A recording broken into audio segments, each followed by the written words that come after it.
What's up, guys? Spin Firearms here, and before we get started, I just wanted to tell you guys this story, right? I was at the range about a week or two ago, and one of the range safety officers had a concealed carry firearm, right? That's a lot different than your average range safety officer, right? They usually have the Glock 17, the SIG P320, the biggest gun they can put on their hip. I'm not saying in all cases, at least where I shoot the most, right? But while I was there, I noticed this guy had a small concealed carry firearm, right? And he's carrying outside the waistband. And I'm like, he has the ability to carry whatever, not have to worry about anything because you're working at a range. Why do you carry that? So I asked him what it was, because I always ask people, what are you carrying? Why do you carry it? How long have you had it? How has it performed? How many rounds? These are literally questions I ask just random people. They may think it's weird or whatever, but I like gathering information like that. I like real world stuff, not bullcrap that people put in YouTube videos. I like real world stuff. Well, anyways, he goes, it's a shield. And I said, the Shield Plus? He goes, no, it's a regular shield, right? So the one I have right here, it's just a regular Shield 2.0. His, though, was the Performance Center, right? But still, what do people say about the original shield? That it lacks capacity. That is the number one thing, right? Everyone knows it's a great handgun. Everyone knows this is a beast of a firearm. But now with the Shield Plus, you can get more rounds in the same size handgun. So what's my point with all this, right? Very nice guy. He said, hey, do you want to try it? I said, yeah, I own like 4 or 5 shields at this point, but of course I'll shoot it. And I don't own the Performance Center Shield in 9. I only own it in 40. And I'm shooting it, and I look at the barrel, and I'm like, holy crap, that's a lot of wear. It was completely stainless. It was crazy.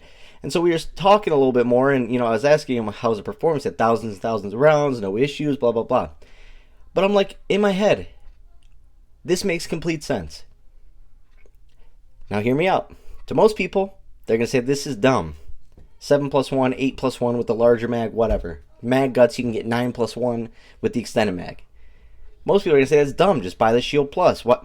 But no. This man likes that handgun. This man is good with that handgun. This man has spent 5 years of his life shooting that handgun the most. That is the man that is going to be great with that handgun. He's not worried about the extra 2 rounds of capacity. He's not worried about any of that crap. He knows he has a solid performing handgun that is reliable, has ran this whole entire time, 5 years. The whole entire time, 0 problems. It shot really well. He shoots it probably even better than I shot it, considering he's been shooting it for 5 years. And he didn't have one bit of anxiety or worry or, oh my goodness, capacity, or it's a single stack.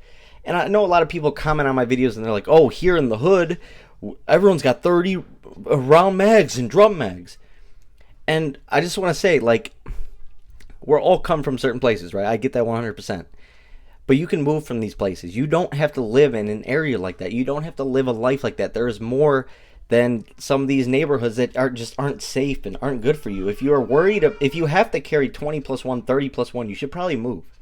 And that's not me talking down on you, because I get it. Everyone's at a different place in life. But what I'm saying is, make concealed carry easy for yourself by getting out of the most dangerous place. That's the rule number 1 for concealed carry, is don't go to dangerous places and live a life where you don't cause trouble or trouble doesn't find you. Therefore, move. But with that being said, I just wanted to say that because I thought it was amazing that this man is not caught up in the hype and, having the newest X macro with the comp and, no. It's like, I have this one handgun that I love, and that's it. I thought that was pretty cool. Anyways, let's get into it. Should you buy a Performance Center Smith, right? And I'm going to tell you the answer because I think it's pretty interesting, right? So here's an original shield, right? Give you everything you need. I bought this used for I think it was $225 or $224. The video's up on my channel. Nice, finish on all of them. Had no problems with it. Bought it used. Just put on sights. Those are XS F8 sights. Absolutely love them. They're like Ameriglow eye dots, but with a better orange front ring, right? Nothing crazy on this, right? It came with regular 3-dot sights that I didn't really like. Has the regular trigger. Had good texturing. That whole sort of thing. Once again, I bought it used. Let's go ahead and take a look at the trigger real quick, okay? A pretty decent trigger. Now let's take a look at the Performance Center, right? And I wish you guys could feel it. Obviously you can't, but so much different. It's crazy. Let's do that again, okay? Maybe we'll wrap them both. Do it side by side. And just remember, this one is way more broken in.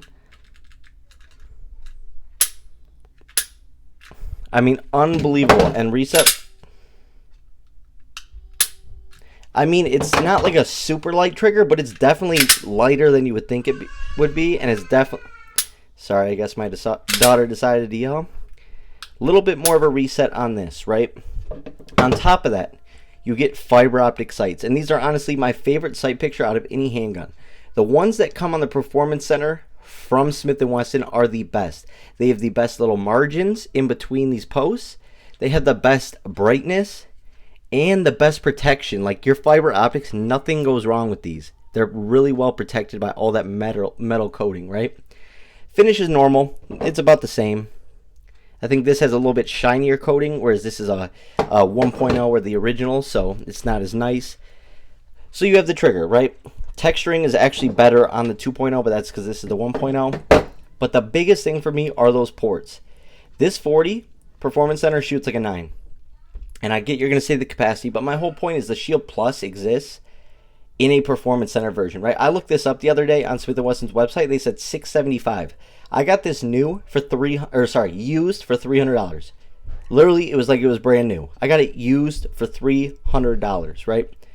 Absolutely love this thing. Now, another thing, I'm not a big ported guy, not a big comped guy, none of that.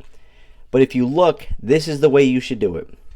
I wish the X Macro would have done this. I even wish the new Hellcat comp did it like this, right? Put those ports at 45s, right? Because the whole point is so we can see down the line of our barrel, right? Now, obviously, in self-defense, you're not going to be sitting there lining up on target. Now, you might if you're far away, but chances are, the odds are you're going to be up close and personal within 20 feet, right?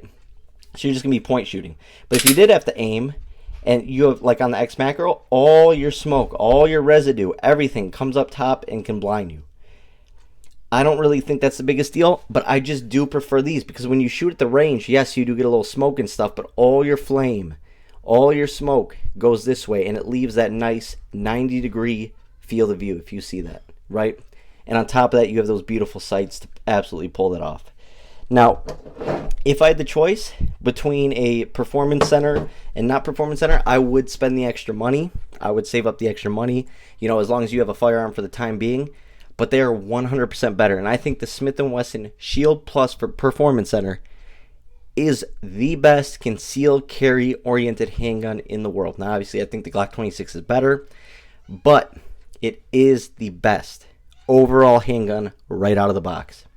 No doubt in my mind. The Performance Center does make a massive difference. It doesn't seem like it. You can't really tell. But even just racking the slide, even just everything is just smoother, cleaner, better, crisper, and I've never had a single issue or malfunction. Now, I absolutely love the Smith & Wesson M&P 40 Shield Performance Center.